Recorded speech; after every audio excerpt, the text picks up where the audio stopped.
The moment we are born as human beings, life has become very complicated. If you had come here like any other creature on this planet, stomach full, life settled. Once you come here as a human being, stomach empty, only one problem. Stomach full, 100 problems. Because what you call as human is not going to be settled by fulfilling your survival needs. If you had come like any other creature, survival would fulfill your life. Eating, sleeping, reproducing, dying one day would be a complete process. Once you come as a human being, all these things you have to do, but only when survival is in question, it means something to you. Once it is there, it means nothing to you. Because what is human kicks in only after your survival is taken care of. So, what is this whole thing? In the evolutionary process, we are supposed to be on the top of the pile on this planet. If you look at this topmost creature on this planet, also the most miserable creature on the planet. Every other creature, if their survival requirements are taken care of, they're just quite okay. Maybe they're not ecstatic, but at least peaceful. But today you see, human beings, even the so-called spiritual leaders unfortunately, are saying peace is the highest goal in your life. Just now somebody asked me, how to attain ultimate peace? Spiritual leaders are going about teaching, peace of mind is your goal. Such people will only rest in peace. It'll only happen when they're dead. Till then it won't happen. Peace is not an ultimate goal of your life. If you want to enjoy your lunch today, you must at least be peaceful, isn't it? Hello? Are we in talking terms? Are we in talking terms or is there a problem? Is it true, if you want to enjoy your lunch, if not joyful, at least you must be peaceful? If you want to enjoy the people in your home, if you want to enjoy the people at work, if you want to enjoy the process of work, at least you must be peaceful, isn't it? So is this the ultimate goal of your life or is this the most basic requirement in your life? It is the most basic requirement. Now this basic requirement has become impossible for a whole lot of people because most people are in a constant state of mental diarrhea. Yes. They think it's intellectual. There's nothing intellectual about it. You lost control over the faculties of your mind. Yes or no? Is there something intellectual about always buzzing with thoughts? No. You just lost control over the fundamental faculties of your mind. And you think it's intellectual because there are a whole lot of people around you in the same condition. Now, whether it's your body or your mind, if I want to use this hand, it moves, otherwise it sits down here. This is a useful hand. Suppose my hand is jumping around all the time, would look ridiculous or no? You must talk to me. Those of you in the darkness, I don't know, they've set the right kind of lighting for you, I'm being blasted. That's good. They've set the right kind of lighting for you to doze off. I don't even know what they say, oh, that's nice. Somebody's very responsive out there.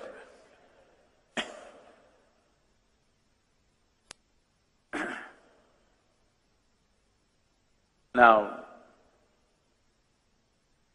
would this not be ridiculous if your body started doing its own things without your permission? Yes. Is it not equally ridiculous that your mind is doing things without your permission? Your only comfort is others cannot see you, but now you're lit up. Sitting in the darkness of your mind, you think others cannot see it. No, if they pay enough attention, they can see it. Yes? So, if we want to live a sensible life, forget about a spiritual life, forget about some phenomenal life. If we want to live a sensible life, at least being peaceful and joyful is a basic requirement, isn't it? To just live sensibly, I'm saying, not to live some phenomenal life. But that is not happening to over 90% of the humanity because we have taken wrong steps and we think we can fix it by fixing the whole world. Today, whatever we are doing, there are many ways to look at this, but one aspect of everything that you're doing is in pursuit of your happiness, isn't it so? See, first we must decide here, who is the yogi, all right.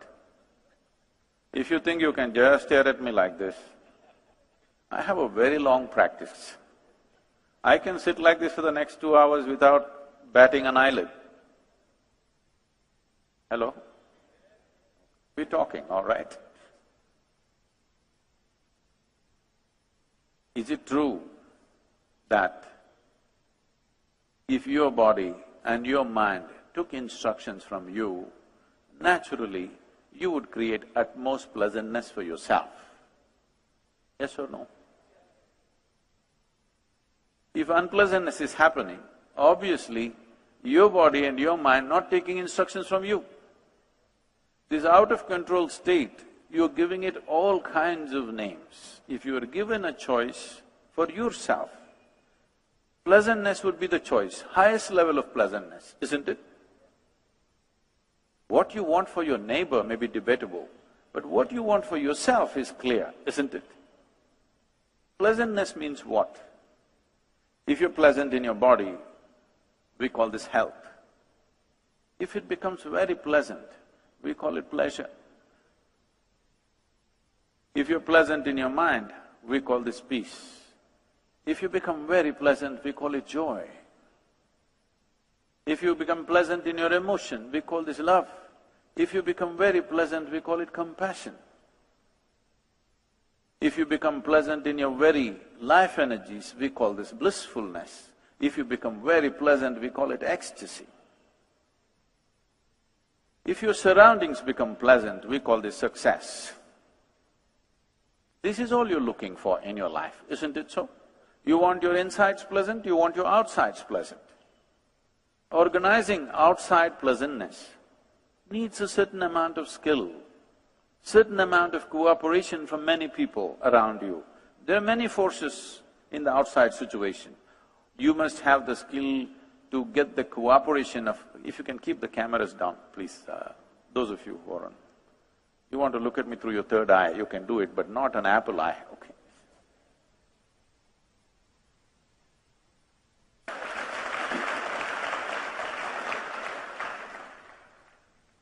To create external pleasantness, it's a certain level of skill. People may not cooperate, situations may not cooperate, many forces in the nature may not cooperate sometimes. But to create inner pleasantness, there is only one ingredient, you. Only one inside of you? I'm asking you. Only one? Nobody else? No, because there's a whole lot of spiritual jargon happening, my ahankara, my atma, my paramatma, everything inside. See, if there are more than one person inside this body of yours, either you're schizophrenic or you're possessed. You either need a psychiatrist or an exorcist. So I hope it's not the case. Just you, right? Just you means easy. If you are willing, nobody can mess with this. Yes or no? You want to create pleasantness in your home, your family must cooperate.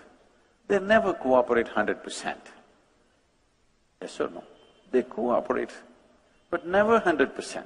Have you found one person in your life, your husband, your wife, your parents, your children, your friends, your partners, anybody, have you found one person in your life who is 100% the way you want them? No, not even your dog. Huh? Because these days they do their own thing, you know. Not one person in the world happens 100% the way you want them. But that is not the problem. Is there a problem with the audio? Hello? Is the audio not clear to you? Then what?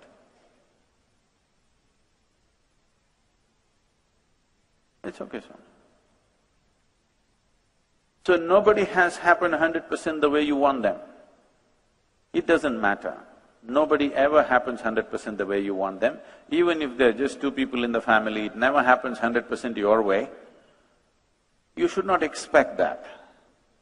If it's happening 51% your way, you have the controlling stake. Just shoot for 51%. If you shoot for 100%, nobody will live with you. Yes or no? If 100% your way, nobody is going to live with you. 51% your way is a good ambition. If you achieve that, you're doing great.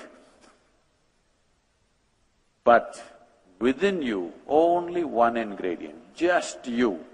This person must happen your way, isn't it? Yes or no?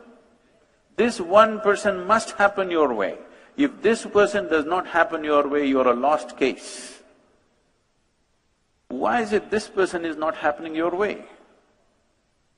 Willing. Is he willing, I'm asking? Willing, but not happening your way. Why? One thing is, approach is fundamentally wrong. On a certain day, Shankaran Pillai was going home. 7:30 in the evening. There are rules at home. You know, every home has some rules, otherwise they can't be a home. Some rules, right? May not be written down, but there are rules. In his home, the wife's rules are 8 o'clock he must be home. He saw still there is time. He doesn't want to go even a minute early.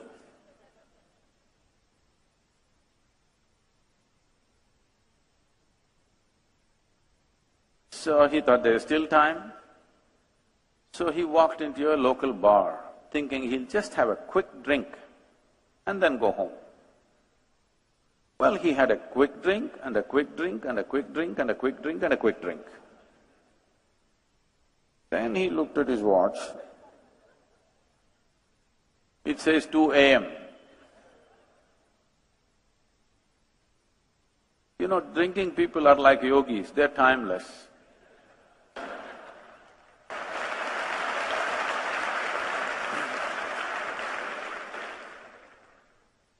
I see there's a lot of appreciation.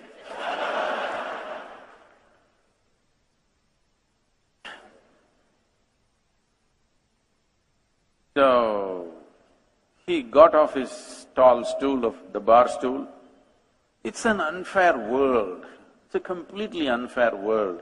You expect a man to walk on a round planet and the damn thing is spinning, you're supposed to walk on that. Only when you have a few drops extra or a couple of drops missing between your 2 ears, suddenly you realize the planet is round. With great difficulty, he was trying to find his way back home. He took a shortcut through a garden and unfortunately he fell headlong into a rose bush. His face became a mess. He gathered himself, somehow went home, and those damn keyholes, they made so small, you know. It took another 20 minutes to find it. Somehow he went in, crawled up, went into the bathroom, looked at himself in the mirror, complete mess. So he opened the medicine cabinet, took out some medicine, plaster, band-aid, everything. He fixed himself, then slowly crawled into the bed. Fortunately, the wife is a big sleeper. So she crawled in and fell asleep. Morning 8 o'clock, the wife took a bucket of cold water and threw it on his face. What about it? He woke up. Why? It's only Sunday. She said, you fool, again drinking? He said, honey, 6 months ago I promised. Since then I have not touched a drop. These are domestic conversations, okay? I'm just exposing. I have not touched a drop. She grabbed him by the shirt and took him into the bathroom and showed him. All the plaster was on the mirror. Now, this is the whole problem. You feel unpleasant, you think, this one has to be fixed. You feel unpleasant, you need to think that one has to be fixed. You feel unpleasant, you think the whole world has to be fixed. No, I'm asking you a simple question. If you are feeling any level of unpleasantness, stress, anxiety, anger, fear, whatever nonsense, rubbish, whatever is happening within you, who should be fixed? If something is unpleasant here, who should be fixed? Oh, if you understand this much, this is transformation, you know. This is fantastic, in 10 minutes, this is great transformation. If you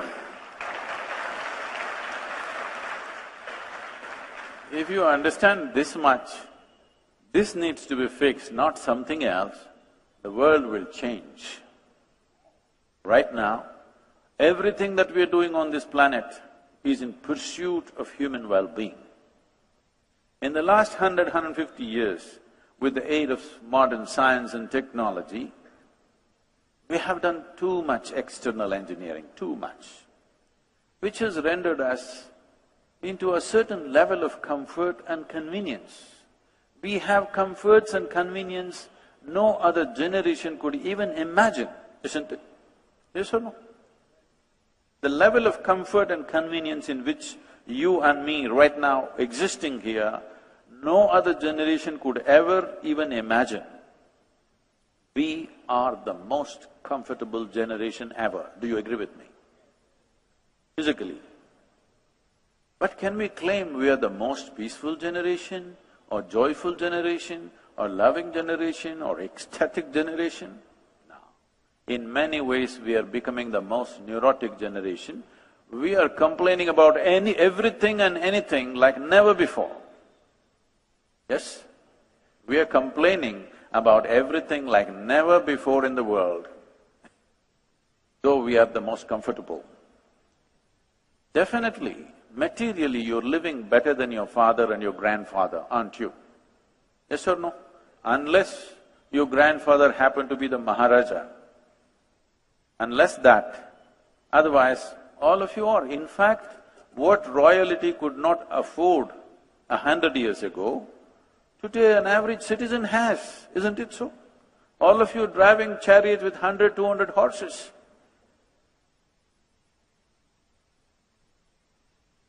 You are. So, it's not that there's something wrong with life.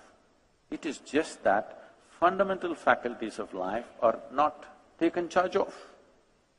This is an evolutionary problem in a certain way. See, between you and a chimpanzee, the DNA difference is only 1.23%. 1.23% is not much of a difference, isn't it?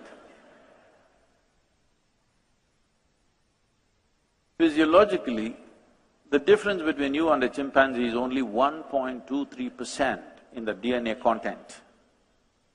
But in terms of intelligence and awareness, we are phenomenally different from a chimpanzee. So you have an intelligence for which you don't have a stable enough base. It is your intelligence which is torturing you right now. If we take off a part of your brain, I think most of you will be quite peaceful. Really. Yes or no? This is why a whole lot of people are saying, I want to be like a child.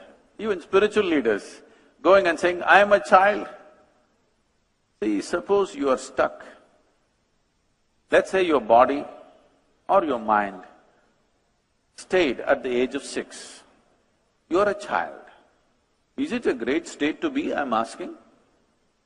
You may think you're spiritual, I will call you retarded. Yes or no? You want to be a 6-year-old child, I'm asking you? Because almost every adult is saying, child, being a child is beautiful. Because they've forgotten what it means to be a child. Child means when somebody says wake up, you have to wake up, somebody says go to sleep, you have to go to sleep, go to school, get back, eat all the damn things that you don't like. When you were a child, you desperately wanted to grow up as quickly as possible, isn't it? Now you want to become a child because you messed up your adulthood. Whoever messes up this wants to be somewhere else. A whole lot of people say, no, I'm not interested in all this, I want to go to heaven. Why?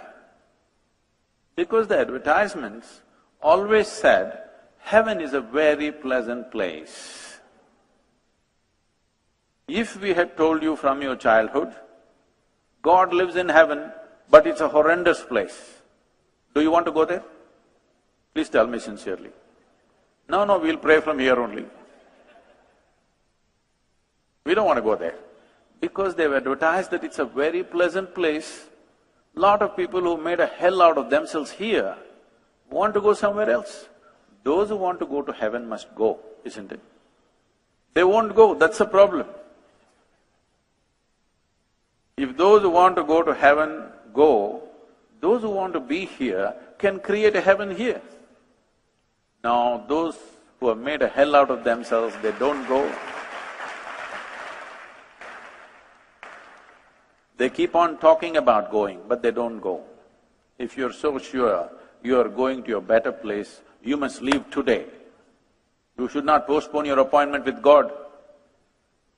I'm asking you, if you have an appointment, forget about God, if you have an appointment with the local minister or prime minister, somebody, you would like to jump the queue and get there quickly, isn't it? Even a cinema ticket, if you're standing in the queue, you would like to jump and get there quickly, isn't it so? So if you have an appointment with God and you're so sure, why are you postponing it? You must go today. Okay, I'm saying, your mind is full of all kinds of rubbish picked up from here and there. Just now we were talking just outside, but somebody said something 5,000 years ago, somebody said something 3,000 years ago. With greatest respect to all of them, do you believe that 1,000 years ago, people were way smarter than what you and me are today? Do you believe so? Huh? I'm asking you. If you believe so, it's unfortunate because life seems to be evolving. But some people are not. Some people seem to be, those who want to be children now, after they've grown up, they're retarding consciously. They're trying to somehow wrap themselves in a situation where they will not grow.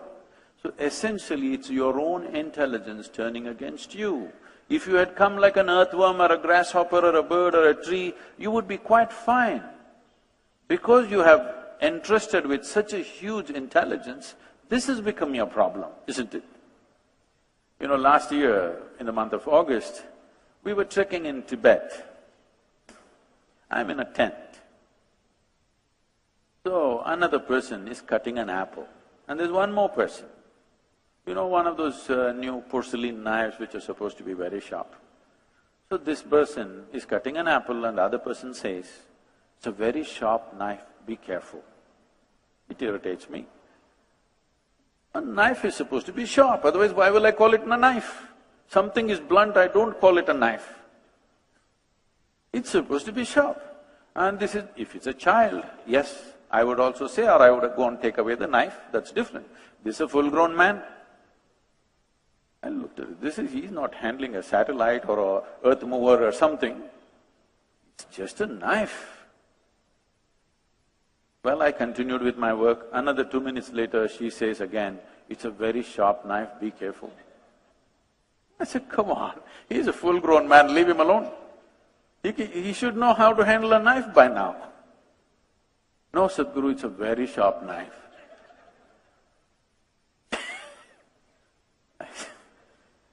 Then I continue with my work, and then she whispers so that I don't hear, very sharp knife, be careful.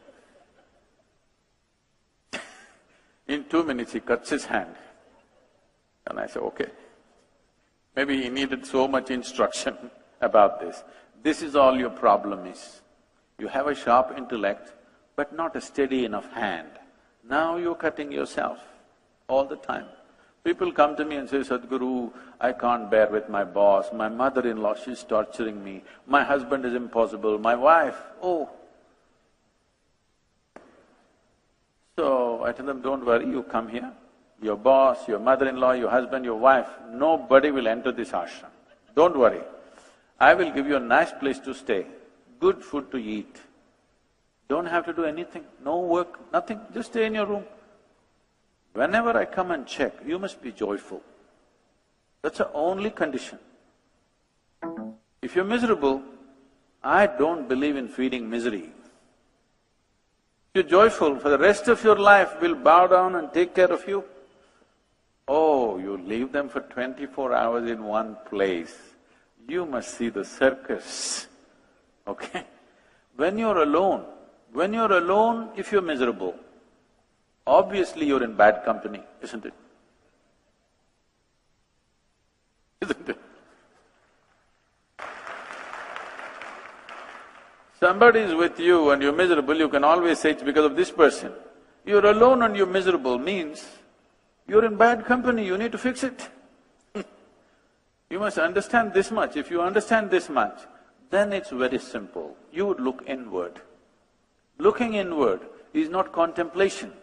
Looking inward is not dissection, because what you call as my body and what you call as my mind are accumulations that you picked up from outside. Your body is just the food that you've eaten, isn't it so? Hello? Your body is just a heap of food, isn't it? Not a pleasant way to describe you, but it's a heap of food or it's a piece of this planet. Yes or no? Just a small piece of this planet that you picked up and walking around. If you don't understand this now, countless number of people who walked upon this planet before you and me, they were also smart people. Where are they? All topsoil, isn't it? This will also become topsoil. Unless your friends choose to bury you real deep, fearing that you may rise from the dead. That's why in India, we burn them and put their ashes in the ocean, in 3 different rivers, all over the land, so that just in case if they try to come back, it never happened. They're making sure. This country is very wise in that way. Now, this is just a piece of planet that you picked up, isn't it so? You accumulated this. What you accumulate can be yours, can never be you, isn't it so? Similarly, what you call as my mind, the whole content of your mind also is an accumulation of impressions.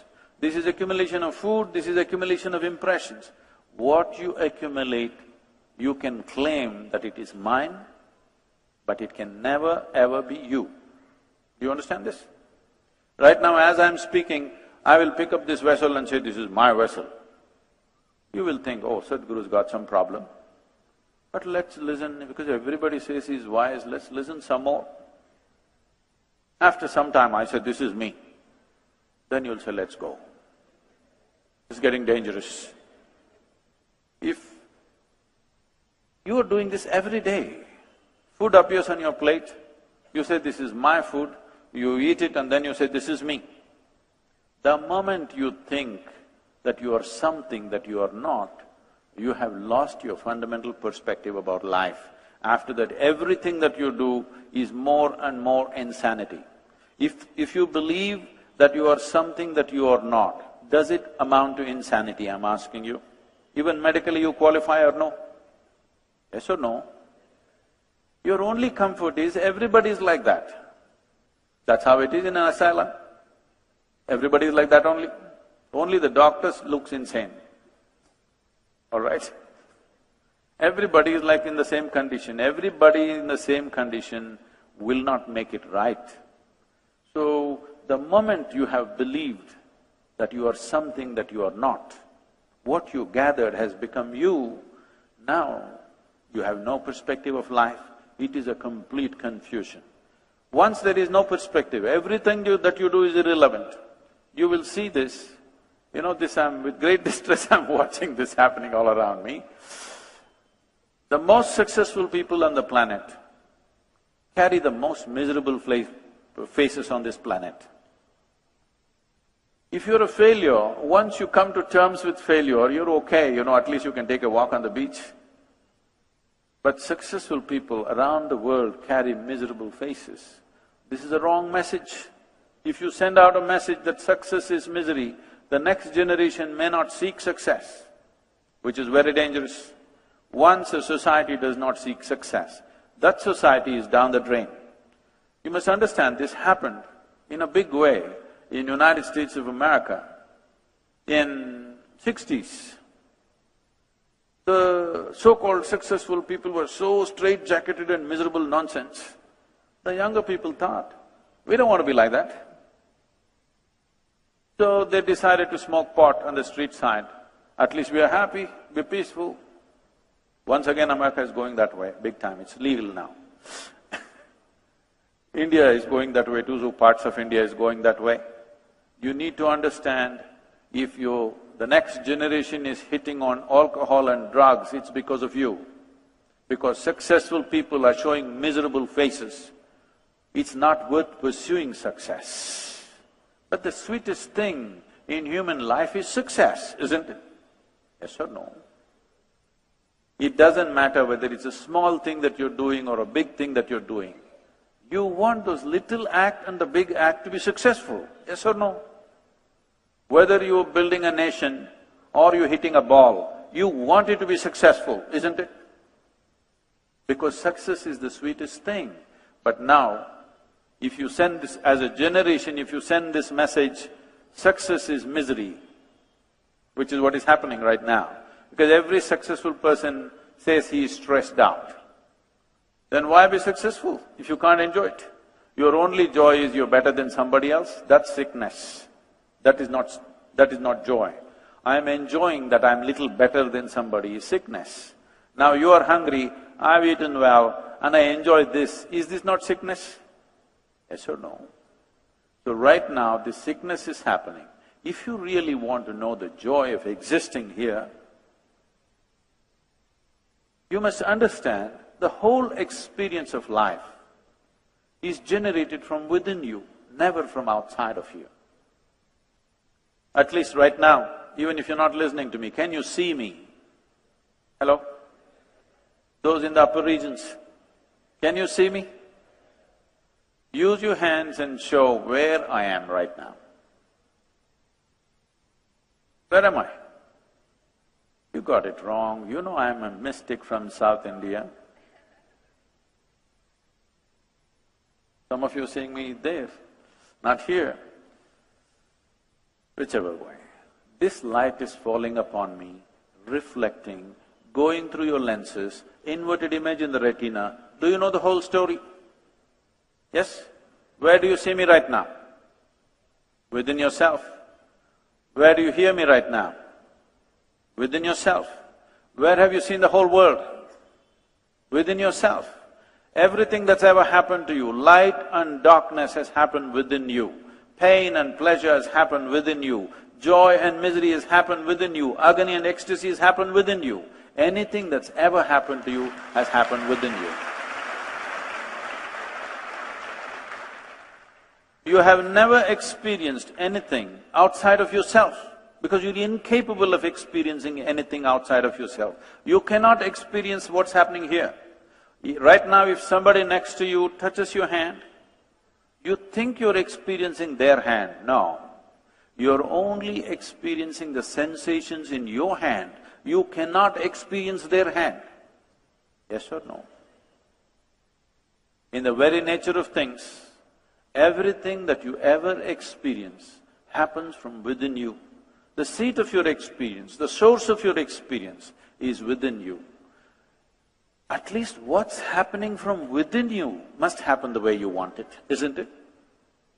What's happening in the world may not happen the way you want it. At least what's happening from within you must happen the way you want it. Right now, that is the problem, that what happens within you is not happening your way, because of all the gadgets that you have seen, some of you are fascinated with your phones, you're not keeping it down, you're not looking at me, you're looking at the screen. All the gadgets that you have on the planet, is this human mechanism the most sophisticated gadget on the planet? What do the young people say? Hello? This human mechanism, is this the most sophisticated gadget on the planet? You're too engrossed in the iPhone and missing the eye. This is the gadget, isn't it? I'm asking you, have you read the user's manual? Have you read the user's manual? Just bumming around with life. Somehow it works. Once in a way. I know when I got married, I was so happy. Don't tell me about that day, tell me about the next 25 years.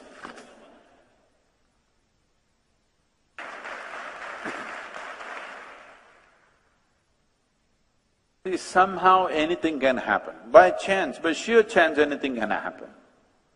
On a certain day, a bull and a pheasant were upon a field. The bull was grazing upon the grass on the field. The pheasant was picking ticks off the bull. Partnership. You believe in partnerships? There was a huge tree at the edge of the field.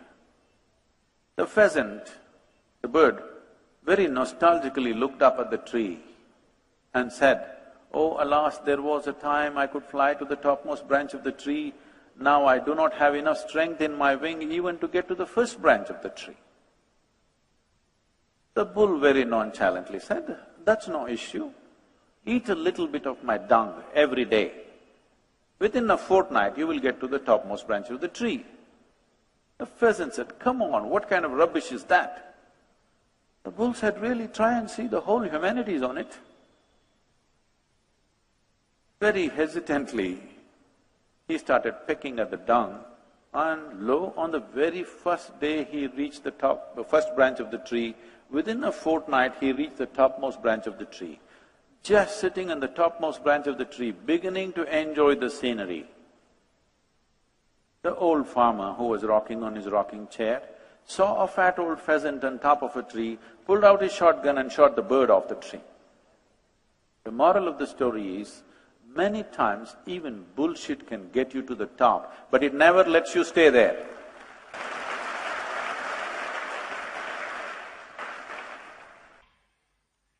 If you are suffering, all you will see, all you will seek is the sweetness of pleasure and happiness, nothing more.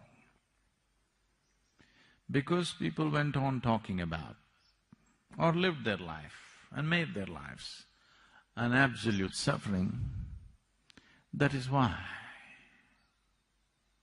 this whole idea of heaven. When you're unable to hear what somebody else is saying, your relationships will go bad.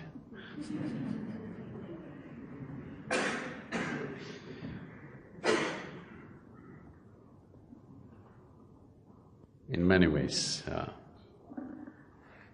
the fundamentals of your relationship is you're willing to listen to the other person, isn't it?